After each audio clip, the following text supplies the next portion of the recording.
Shalom Bapak Ibu Saudara yang kasih Tuhan. Selamat pagi, selamat hari Minggu. Bagaimana keadaannya? Sudah sangat rindu sekali kan Bapak Ibu Saudara. Kita hadir di sini bersama-sama untuk melayani Tuhan. Amin. Pasti sangat rindu dan Tuhan pasti sudah sediakan waktunya. Tepat pada waktunya kita pasti akan bersama-sama sebentar lagi. Amin. Dan kita mau bersaat teduh. Kita mau merasakan betapa Roh Kudus Tuhan Yesus selalu menjaga kita, merawat kita selama PPKM ini, selama pandemi ini. Tuhan selalu merawat kita. Dan saya mau buka ibadah kita dengan ayat firman Tuhan 1 Filemon ayat 4-7 yang berkata, pemuji syukur. Aku saus syukur malah marang Allahku, semangsa aku ngeling kowe sadrone pandongaku. Sebab aku wis krungu bab katresnanmu marang para suci lan bab percayamu marang Gusti Yesus. Lan aku ndongake supaya anggonmu padha tunggal percaya iku sabiyantu nuju marang kang roh kang utama ana ing antara kita kagem Sang Kristus. Saka tumindaking katresnamu aku rumangsa oleh kabunganan gedhe lan kasontasan marang kowe. Wes ngejarake atine para suci sak dulurku kabeh. Amin. Dan saya mau berdoa untuk ibadah hari ini. Mari kita berdoa. Ya Bapak Yesus Kristus, puji Tuhan atas kasih-Mu hingga Kau jagai kami, setelah kami gak sampai hari Minggu ini. Kau tuntun kami, Kau jagai kami, puji Tuhan Bapa, hingga kami bisa beribadah sampai saat ini. Ini semua karena kebaikan-Mu. Puji Tuhan Bapa, kiranya Engkau memberkati dalam setiap ibadah ini, dan kiranya ibadah ini menjadi ibadah yang sejati dalam setiap hidup kami. Puji Tuhan Bapa, jagai kami, sertai kami dalam setiap ibadah ini, hingga kami bisa fokus dalam setiap ibadah kami, hingga Engkau memberkati dalam setiap ibadah kami, dan juga Pak Pendeta yang nanti akan menyampaikan firman Tuhan. Puji Tuhan Bapa, puji Tuhan, terima kasih. Amin. Bapak Ibu Saudara sekalian, saya tahu Bapak Ibu sangat berduka dalam setiap pandemi ini. Tapi Tuhan mau kita mau bersuka dalam setiap keadaan apapun kita. Percayalah, dalam setiap suka kita nggak akan mudah sakit. Karena yang bikin kita sakit itu dalam setiap pikiran kita.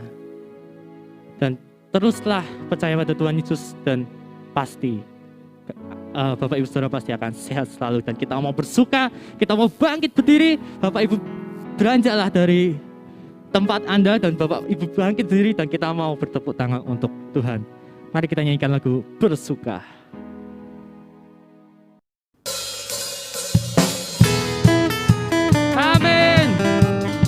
Ibu saudara sekalian yang di rumah, yang masih duduk-duduk baring-baring di kasur atau di tempat kursi, biasanya bisa bangkit berdiri.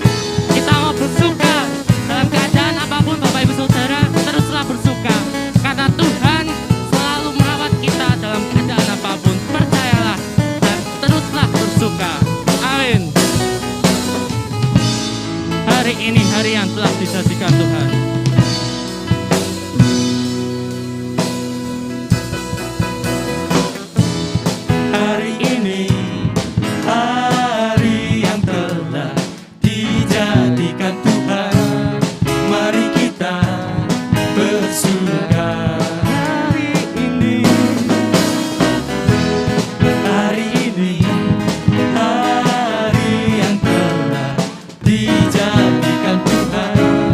Mari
lusa bersuka, lusa bersama-samanya bersuka, bersuka di dalam.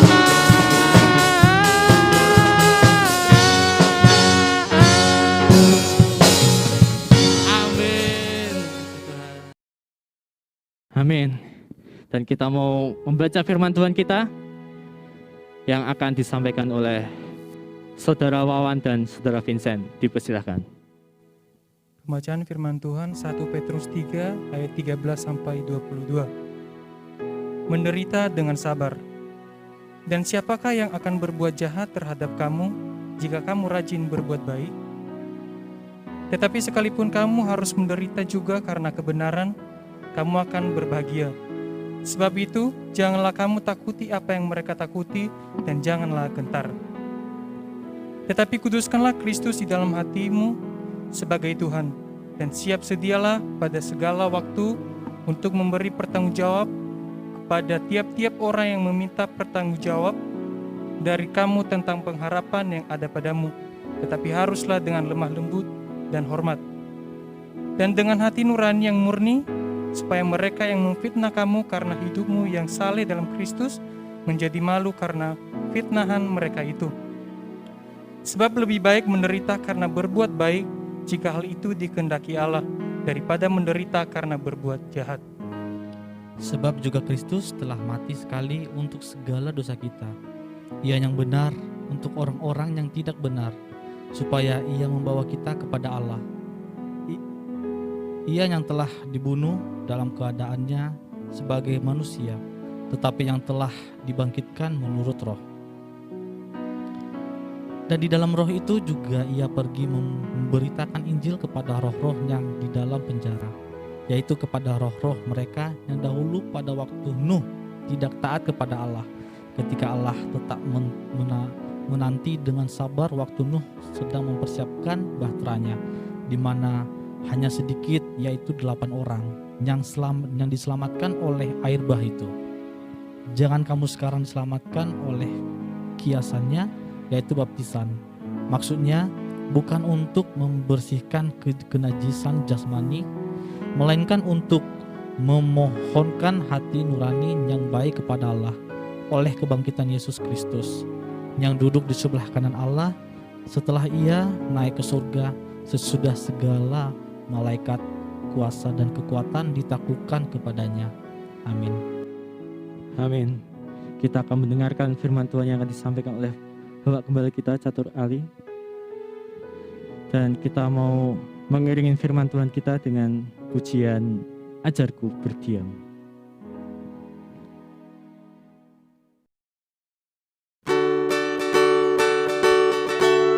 Amin. Bapak Ibu yang di rumah, saudara sekalian, bangkit berdiri bisa sambil bertepuk tangan dari tempat tidurnya. Ajarku berdiam dekat dengan di hatimu.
Ajarku berdiam dekat di hatimu.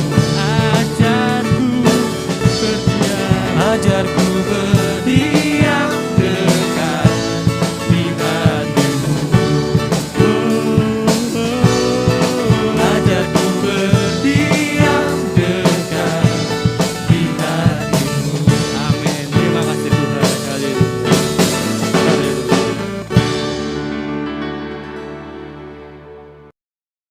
Kepada gembala jemaat kami persilahkan. Selamat pagi Bapak, Ibu, dan Saudara sekalian, Jemaat Gloria Kayen yang saya kasih di dalam Tuhan Yesus Kristus. Kiranya kita dalam keadaan baik dan sehat, serta terus berkomitmen untuk hidup bagi Tuhan dan berguna bagi sesama. Mari kita berdoa, memohon pertolongan Tuhan untuk mendengarkan penjelasan firman Tuhan. Bapa di surga, pada pagi hari ini kami datang kepadamu. Kami bersyukur atas pemeliharaanmu yang nyata dan ajaib dalam kehidupan kami. Bapa, saatnya kami akan mendengarkan penjelasan firman-Mu. Tambahkanlah hikmat kepada kami, sehingga kami dapat dengan mudah memahami firman Tuhan. Dan kami berkomitmen dengan kesungguhan hati kami menjadi pelaku firman Tuhan. Kami siap untuk mendengarkan penjelasan firman Tuhan. Di dalam nama Tuhan Yesus kami berdoa. Amin. Bapak, Ibu, dan Saudara sekalian, Jemaat Gloria Kayen yang saya kasih dalam Tuhan Yesus Kristus, judul khotbah pada pagi hari ini, Fondasi Jemaat Tuhan. Berdasarkan kitab Efesus pasal 2, ayat 11 sampai ayatnya yang ke-22. Demikianlah firman Tuhan.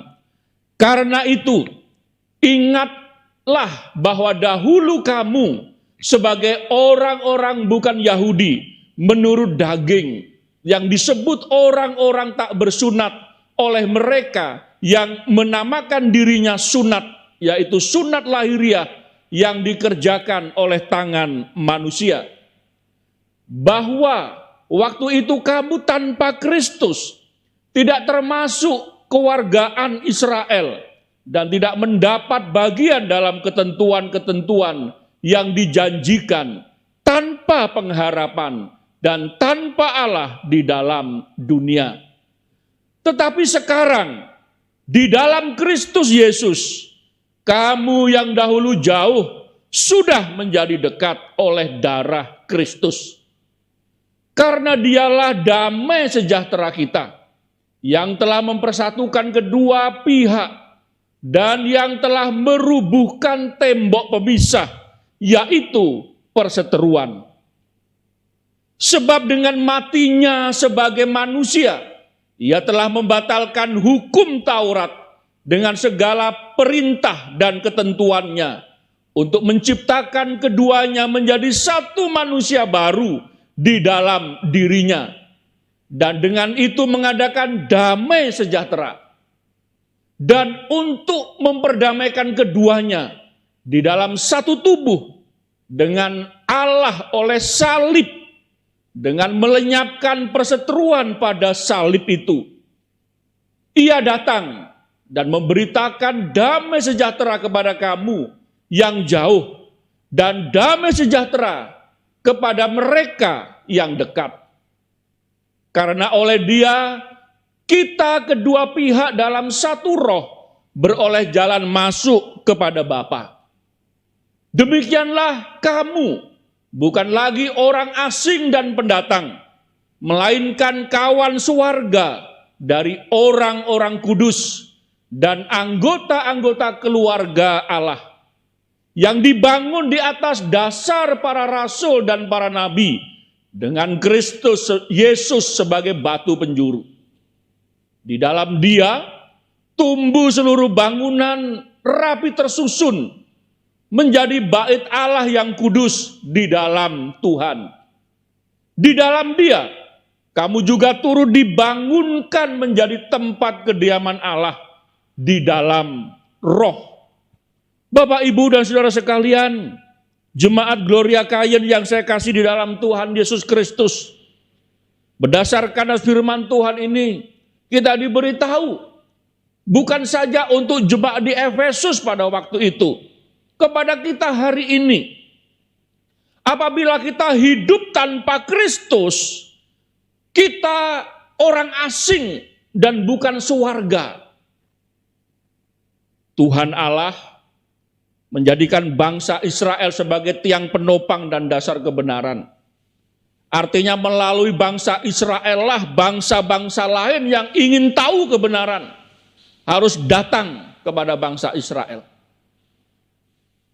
Kitab Efesus ini berbicara tentang keadaan yang digambarkan bahwa dulu pada saat kita tanpa Kristus, kita tidak menjadi tiang penopang dasar kebenaran.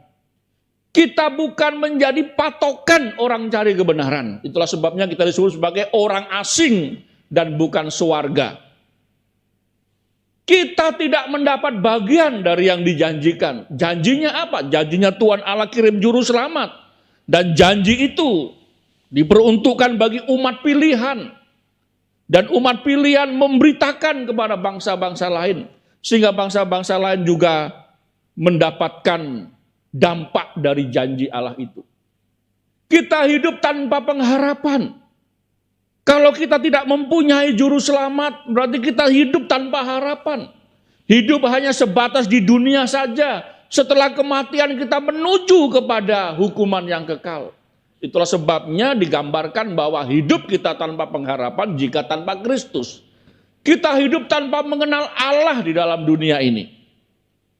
Tanpa Kristus kita tidak dapat mengenal Tuhan Allah. Itulah sebabnya Bapak Ibu dan Saudara sekalian, Rasul Paulus menjelaskan pada waktu itu kepada jemaat di Efesus dan kepada jemaat segala zaman bahwa bahaya sekali jika hidup seseorang tanpa Kristus. Itulah sebabnya saya dan saudara diberitahu oleh firman Tuhan bahwa yang menjadi kebahagiaan kita adalah kita hidup di dalam Kristus. Karena oleh Kristuslah saya dan saudara yang dulu menjadi musuh Allah, yang menjadi setru Allah, sekarang kita didamaikan dengan Allah. Kita dibebaskan dari tuntutan hukum Taurat.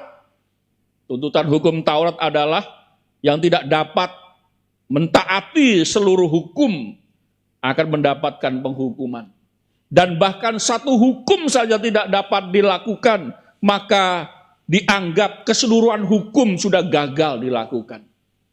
Kita dibebaskan dari tuntutan hukum Taurat. Itulah sebabnya kita berbahagia.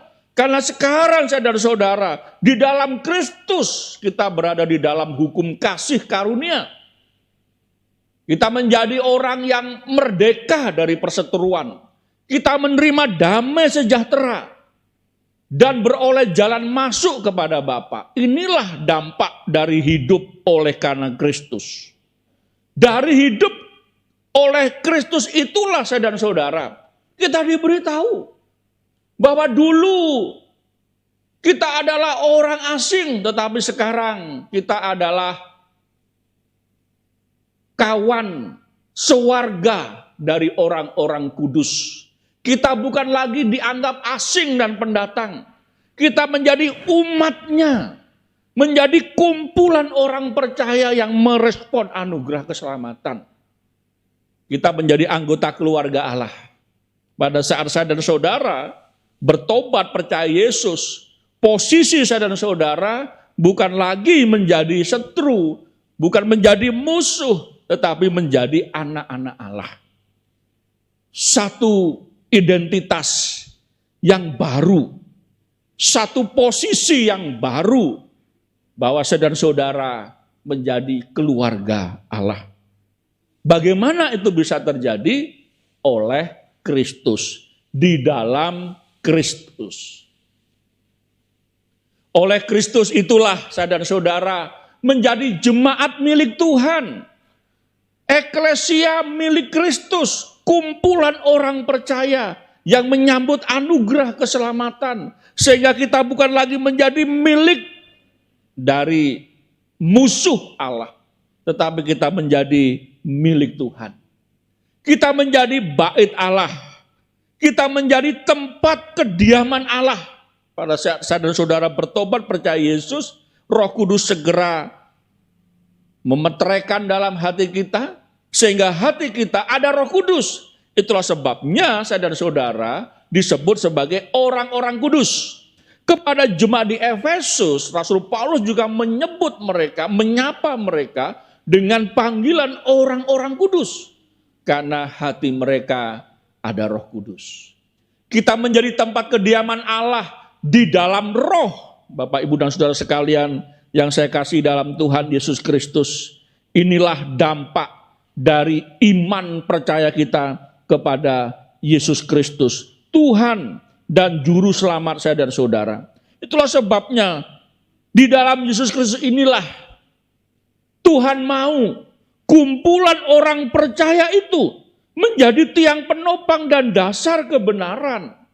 Dulu Tuhan memakai para bapak untuk menjadi tiang penopang dasar kebenaran pada zaman Nabi Nuh. Mereka gagal. Lalu Tuhan panggil Abram untuk menjadi bapak dari bangsa umat pilihan Tuhan, yaitu bangsa Israel, menjadi tiang penopang dasar kebenaran. Bangsa Israel gagal. Yang dibuktikan dengan mereka menolak Yesus dan bahkan menyalibkan Sang Juru Selamat mereka. Itulah sebabnya Tuhan memakai sekelompok orang, kumpulan orang yang menyambut anugerah keselamatan, yang mau bertobat dan percaya kepada Yesus. Mereka adalah jemaat milik Tuhan. Jemaat Gloria Kain yang saya kasih dalam Tuhan Yesus Kristus. Inilah yang disebut sebagai jemaat lokal, yaitu kumpulan orang percaya yang berada di lokasi tertentu, yang dengan satu komitmen mereka menyatakan diri untuk menjadi jemaatnya Tuhan. Jemaat Tuhan berdiri di atas dasar tulisan para rasul dan para nabi dengan Kristus sebagai batu penjuru. Jemaat yang dikasihi Tuhan. Di ayatnya yang ke-20 firman Tuhan berkata, yang dibangun di atas dasar para rasul dan para nabi dengan Kristus Yesus sebagai batu penjuru. Jemaat Tuhan berdiri di atas tulisan para rasul dan para nabi, yaitu Perjanjian Lama tulisan para nabi dan Perjanjian Baru tulisan para rasul dengan Yesus Kristus sebagai inti dari pemberitaan mereka, yaitu Allah mengasihi manusia yang berdosa. Dengan cara apa? Menyelesaikan dosa itu dengan penghukuman. Itulah sebabnya firman menjadi manusia. Firman menjadi daging supaya bisa dijatuhi hukuman. Hanya pribadi yang tidak ada dosa yang bisa menanggung dosa seisi dunia. Itulah sebabnya pada saat Tuhan Yesus datang ke sungai Yordan untuk dibaptis oleh Yohanes Pembaptis. Yohanes Pembaptis dari jauh melihat dan dia berseru, lihatlah anak domba Allah yang menghapus dosa dunia. Dosa semua orang, mulai dari Adam sampai manusia yang terakhir diselesaikan olehnya. Lalu siapa yang menerima pertanggungan dosa dari Tuhan Yesus? Setiap orang yang bertobat dan percaya Yesus, yang mengaminkan penyalipannya di atas kayu salib, itulah yang menerima pertanggungan dosa dari Tuhan Yesus Kristus. Itulah sebabnya kumpulan orang percaya itu yang adalah milik Tuhan, mereka dibangun di atas dasar firman-Nya, Alkitab, firman Tuhan yang tertulis. Jemaat yang dikasihi Tuhan, siapa yang sedang dibangun di atas fondasi yang kokoh dan kuat itu? Kepada Rasul Petrus, Tuhan Yesus pernah berkata, di atas batu karang ini aku akan mendirikan jemaatku, dan alam maut tidak bisa menguasainya. Alam maut tidak bisa mengalahkannya. Di atas Yesus Kristus dibangun jemaatnya. Kumpulan orang percaya yang menerima anugerah keselamatan di dalamnya. Kalau kita melihat bahwa jemaat itu berdiri di atas dasar yang kokoh dan kuat, maka kita harus membangun di atasnya. Para rasul membangun di atasnya. Generasi selanjutnya membangun di atasnya. Gereja Tuhan membangun di atas dari fondasi itu. Itulah sebabnya kita akan melihat siapa yang sedang dibangun. Siapa yang harus dibangun. Firman Tuhan berkata bahwa tetapi sekarang di dalam Kristus Yesus, kamu yang dahulu jauh sudah menjadi dekat oleh darah Kristus. Orang Kristen lahir baru. Inilah yang dibangun. Itulah sebabnya di dalam kitab Efesus pasal yang keempat ayat 11 firman Tuhan berkata, dan ialah yang memberikan baik rasul-rasul maupun nabi-nabi, baik pemberita-pemberita Injil maupun gembala-gembala dan pengajar-pengajar ayat 12 untuk memperlengkapi orang-orang kudus bagi pekerjaan pelayanan, bagi pembangunan tubuh Kristus. Jemaat yang dikasihi Tuhan, dari nas firman Tuhan ini siapa yang dibangun? Yaitu orang Kristen lahir baru. Siapa yang menjadi anggota gereja? Yaitu mereka yang lahir baru di dalam Kristus. Karena hanya orang Kristen lahir barulah yang tahu maksud Tuhan menjadikan mereka tubuhnya. Jemaat yang dikasihi Tuhan, inilah pentingnya menjadi orang Kristen lahir baru. Manusia yang berdosa mustahil untuk datang kepada Allah yang Maha Kudus. Dosa akan berakhir di hukuman yang kekal.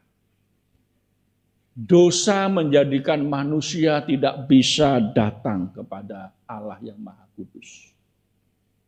Ada upah dari dosa, yaitu maut. Itulah sebabnya di dalam Yesus Kristuslah yang jauh menjadi dekat oleh darah Kristus. Oleh darah Kristus itu maksudnya oleh dirinya. Oleh Yesus Kristus yang mati di atas kayu salib itulah saya dan saudara seharusnya jauh ya. Jauh dari keselamatan. Tetapi oleh darah Kristus. Oleh kematiannya di atas kayu salib. Kita menjadi dekat. Karena dialah damai sejahtera kita. Yang telah mempersatukan kedua pihak. Yang telah merubuhkan tembok pemisah. Yaitu perseteruan. Ada tembok pemisah. Bahkan ini gambarannya jurang pemisah ya. Yang tidak bisa terseberangi. Manusia dengan cara yang dia pikirkan, yang dia anggap benar, mustahil bisa sampai kepada Allah yang Maha Kudus. Manusia dengan caranya sendiri gagal. Itulah sebabnya tidak ada damai sejahtera. Tidak ada sukacita. Tapi puji syukur, sebab dengan kematiannya sebagai manusia ia telah membatalkan hukum Taurat dengan segala perintah dan ketentuannya. Jemaat yang dikasihi Tuhan, melalui hukum Taurat manusia dibukakan matanya bahwa mereka berdosa di hadapan Tuhan Allah. Ketika manusia dinyatakan berdosa, mereka menyangkal. Apa yang saya lakukan, saya tidak berdosa. Itulah sebabnya di dunia ini, semua bangsa mempunyai kitab undang-undang hukum. Supaya orang yang berbuat kriminal, kejahatan, bisa dituduh sebagai orang yang bersalah karena ada hukum yang tertulis. Jemaat yang dikasihi Tuhan, Ini yang terpenting dalam kehidupan saya dan saudara. Mengapa pentingnya sebuah jemaat itu yang berdiri kokoh di atas dasar para rasul dan para nabi, yang kuat karena Kristus sebagai batu penjurunya. Harus mengalami yang namanya lahir baru di dalam Yesus Kristus. Bertobat dan percaya Yesus. Karena oleh kematiannya, saya dan saudara didamaikan dengan Tuhan Allah.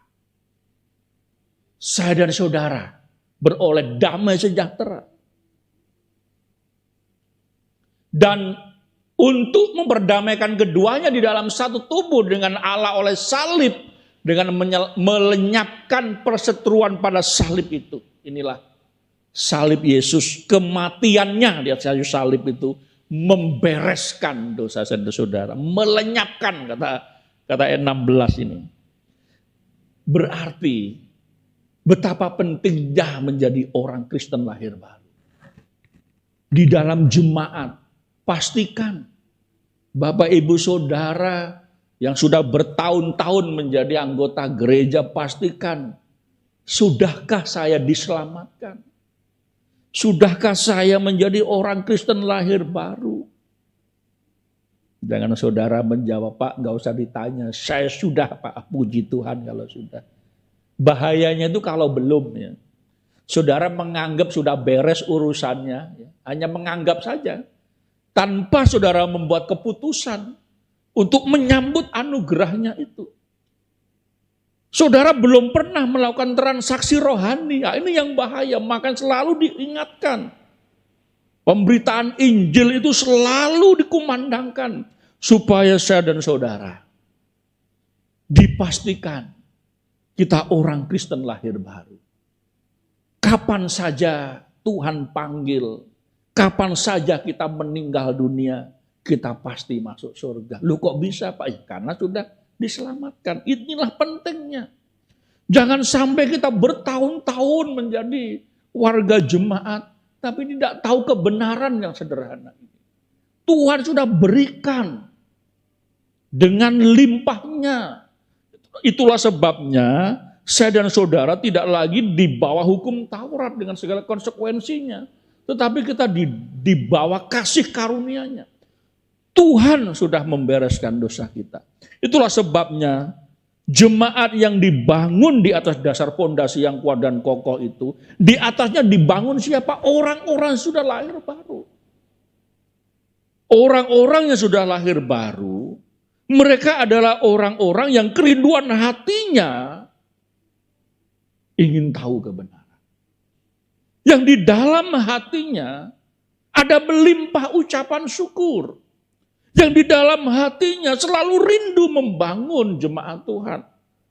Memikirkan, mendoakan, bertindak. Di dunia yang sementara ini, ketika kita merenung akhir dari kehidupan kita, tanpa Kristus tidak ada damai sejahtera. Tanpa Kristus kita tidak bisa mengenal Allah yang sejati, Allah yang benar. Bisa jadi yang dianggap sebagai Allah itu pada ujungnya tidak bisa membereskan dosamu. Itulah sebabnya di dalam Yesus, oleh Yesus Kristus yang ditekankan oleh firman Tuhan di kitab Efesus ini. Lalu siapa lagi yang dibangun? Setelah ini diawali dengan lahir baru, akhirnya mereka menjadi murid kebenaran. Itulah sebabnya di dalam kisah para rasul, orang-orang yang menerima perkataan para rasul itu, yang akhirnya mereka ambil keputusan, merespon, bertobat percaya Yesus, mereka memberi diri dibaptis. Memberi diri dibaptis untuk apa? Untuk menjadi murid kebenaran. Itulah sebabnya di dalam jemaat ini, saudara-saudara yang sudah mendengar Injil keselamatan, saudara-saudara yang sudah meyakini keselamatan saudara, saudara perlu maju ke depan menyatakan diri di hadapan jemaat. Untuk apa? Untuk menyaksikan imanmu itu loh. Kadang-kadang kan orang selalu berkata, bahwa hanya Tuhan yang tahu, Pak. Ya memang Tuhan yang tahu ya. Tapi bagaimana Tuhan bisa tahu kalau jemaat tidak tahu apa yang kamu percayai? Itu sebabnya selalu kalau hati saya itu selalu bergetar ya kalau ada anggota gereja, warga jemaat yang maju ke depan lalu mereka menyaksikan saya sekarang meyakini bahwa saya sudah bertobat dan percaya Yesus. Oh, itu hati kita bergetar itu mendengar itu. Dengan mulutnya dia mengaku. Lalu dia katakan saya mau memberi diri untuk dibaptis. Sebagai apa? Sebagai cerminan. Sebagai gambaran yang bisa dilihat dari imanmu kepada Yesus. Itulah sebabnya saya mendorong anak-anak muda yang sudah lama saya bahkan mendengar Injil ya, jangan ragu ya. Jangan ragu menyatakan diri untuk memberi diri dibaptis. Karena ini ciri khas orang Kristen lahir baru ya. Bahkan untuk menjadi murid kebenaran. Sebelum kita menjadi murid kebenarannya sulit untuk membentuknya. Dasarnya sudah kuat, sudah kokoh, diperlukan murid kebenaran. Murid kebenaran. Demikian kamu bukan lagi orang asing dan pendatang. Kita bukan lagi orang yang gak dikenal Tuhan. Kita dikenal Tuhan. Karena kita percaya Yesus. Bahkan suku-suku bangsa nanti akan menghadap Tuhan. Bersuka cita atas Injil keselamatan yang sudah sampai kepada mereka. Ada orang-orang yang terpanggil memberitakan Injil ke suku-suku yang berada di tempat-tempat yang tidak terjangkau oleh kebanyakan orang. Nanti kumpul bersama di hadapan Tuhan Yesus. Saya membayangkan bahwa mereka pasti cerita, puji Tuhan, untung ada penginjil Bapak A dan keluarganya yang dengan susah payah menginjili kami dan akhirnya kami bertobat percaya Yesus. Wah, ada kesukaan yang besar di surga. Jemaat yang dikasihi Tuhan, dari kumpulan orang percaya, dari murid Kristus itulah kita semakin diteguhkan bahwa saya dan saudara itu dibangun di atas dasar para rasul dan para nabi dengan Kristus sebagai batu penjuru. Ini fondasi jemaat. Firman Tuhan. Nggak usah dengar dongeng nenek tua cerita isapan jempol ya. Lihat saja firman Tuhan. Segala sesuatu harus dicocokkan dengan firman Tuhan dan akal sehat kita. Itulah sebabnya saya dan saudara bersama dengan mengetahui fondasi kita yang kokoh dan kuat, ayo kita bangun ini murid kebenaran, akhirnya menjadi murid kebenaran. Akhirnya menjadi orang-orang yang hidup di dunia dengan nilai-nilai kekristenan. Orang-orang disebut sebagai orang Alkitab. Orang Alkitab ini artinya apa? Ini pelaku firman Tuhan.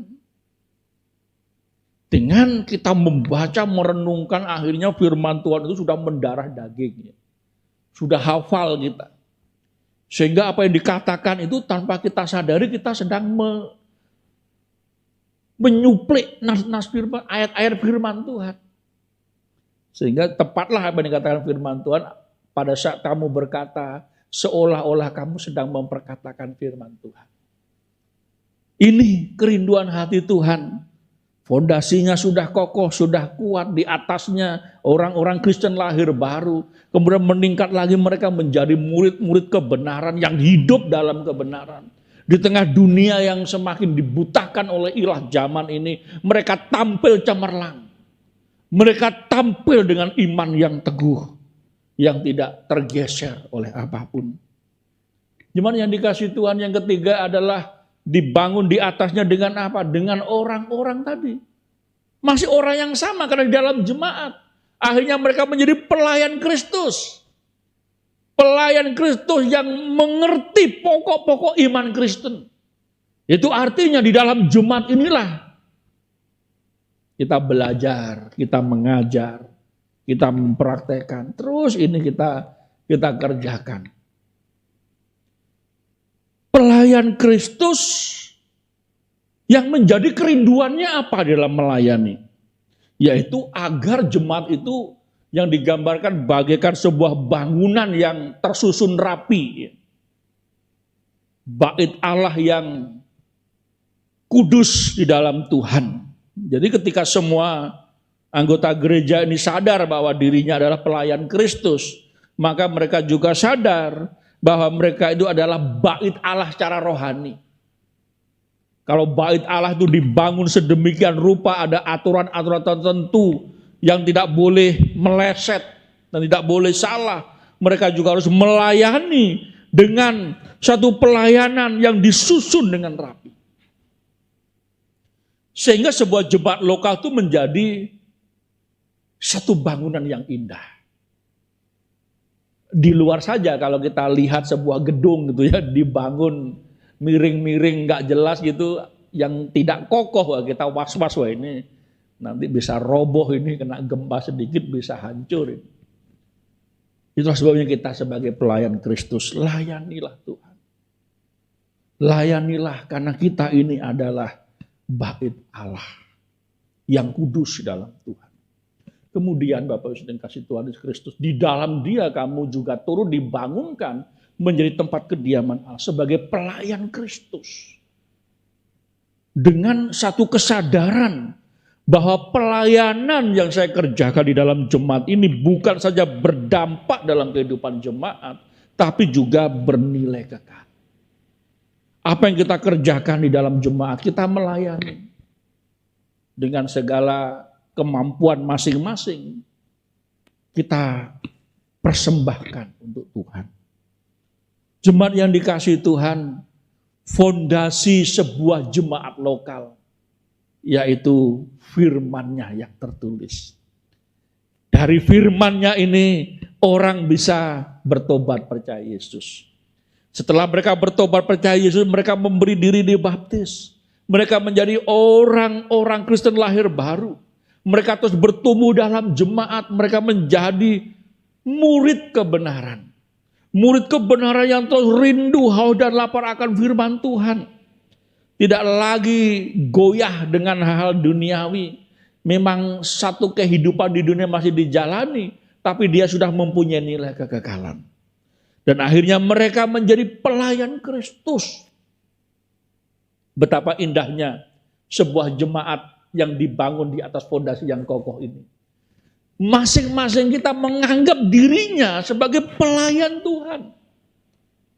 Ketika kita berada dalam jemaat, masing-masing sadar saya ini sedang melayani Tuhan. Sehingga yang saya kerjakan ini mempunyai nilai kekekalan. Bapak, Ibu, dan saudara sekalian, di atas fondasi yang kokoh dan kuat itu dibangun. Saya dan saudara sebagai jemaat Gloria Kayen, orang Kristen lahir baru, murid kebenaran dan firman Kristus. Maukah kita membangun jemaat Tuhan? Maukah saya dan saudara menjadi orang Kristen lahir baru? Bersediakah kita menjadi murid kebenaran? Bersediakah kita menjadi pelayan Kristus? Serempak kita menjawab, kami berani, kami mau, kami bertekad. Jemaat yang dikasihi Tuhan, mari kita berdoa. Bapa di surga, firman-Mu sudah kami dengarkan. Penjelasan firman-Mu sudah kami terima. Bagian kami sekarang adalah mempraktekkan firman-Mu. Kami siap membangun jemaat-Mu yang sudah terjadi. Kami tinggal meneruskan di atasnya. Untuk itu kami siap. Tolonglah kami. Sehingga kesaksian kami menjadi cemerlang. Terpujilah nama-Mu Bapa, kami bersyukur atas firman-Mu yang sudah kami dengarkan. Di dalam nama Tuhan Yesus kami berdoa. Amin. Amin. Bapak Ibu Saudara sekalian, firman Tuhan yang sangat memberkati kita semua, firman yang selalu menuntun dalam setiap kehidupan kita, dan kita mau merespon firman Tuhan ini dalam setiap pujian ini yang sangat-sangat berkati dalam kehidupan saya, dalam setiap perantauan saya. Tuhan yang selalu erat di hati saya dalam setiap kehidupan saya. Erat dengan hatimu.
Doa penutup dan berkat akan dipimpin oleh Bapak Gembala Jemaat. Kami persilakan.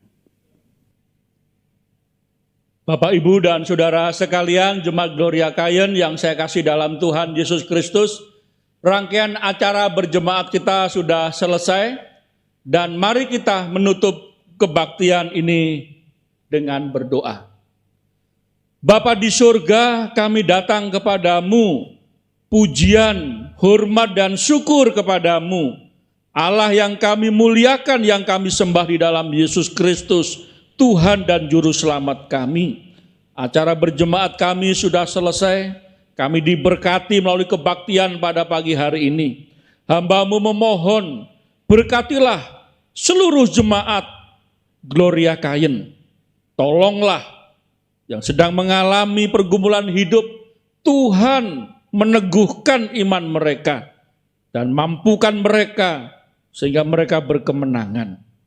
Yang sakit Tuhan jamah dan Tuhan sembuhkan.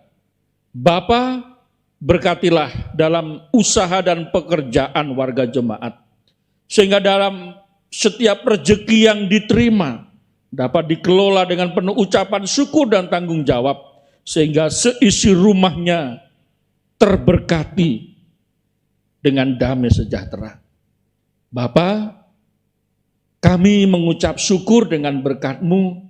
Itulah sebabnya kami memberikan persembahan dan persepuluhan kami sebagai ucapan syukur kami. Tolonglah sehingga dikelola dengan penuh syukur dan tanggung jawab pelayanan, pekerjaan-Mu melalui Jemaat Gloria Kayen dapat tercukupi. Bapa Surgawi, saatnya kami akan menjalani kehidupan ini. Untuk itu kami memohon berkat yang bersumber dari Allah Bapa di surga, kasih setia Tuhan Yesus Kristus, dan persekutuan di dalam Roh Kudus menyertai setiap langkah hidup kami, sehingga kami menjadi jemaat yang memuliakan Tuhan, berguna bagi sesama kami. Doa dan penyerahan hidup ini dan mengakhiri kebaktian ini di dalam nama Tuhan Yesus Kristus. Amin. Bapak, Ibu, dan Saudara sekalian, selamat hari Minggu. Kiranya kita semakin diteguhkan oleh kebenaran dan menjadi murid kebenaran. Tuhan Yesus memberkati. Salam Maranatha.